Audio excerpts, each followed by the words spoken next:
कोयले की खान में जाओ, बिना टच करे आ जाओ, तो भी कालापन साथ लेके आओगे। इत्र परफ्यूम की दुकान में जाओ, कुछ भी टच मत करो, फिर भी आप सुगंध साथ लेके आओगे। ये है संगत का फल। जब आंखों में अरमान लिया, मंजिल को अपना मान लिया, फिर मुश्किल क्या और आसान क्या, बस ठान लिया तो ठान लिया। क्या और मैं जूता पहनूं और सिर्फ लेस बांधना भूल जाऊं और बिना बांधे निकल जाऊं और दौड़ने की कोशिश करूं या चलने की, तो क्या होगा?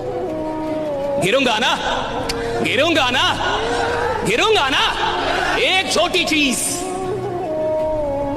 एक छोटी चीज, और अगर आप नजरअंदाज कर दें, आपको गिराने के लिए काफी है। आपको गिराने के लिए काफी। आप जिंदगी में जिन लोगों के बीच में रहते हैं ना, वो ही या तो आपका कल्याण करेंगे या वो ही आपका सत्यानाश करेंगे, और कोई दूसरा ऑप्शन नहीं। Law of environment.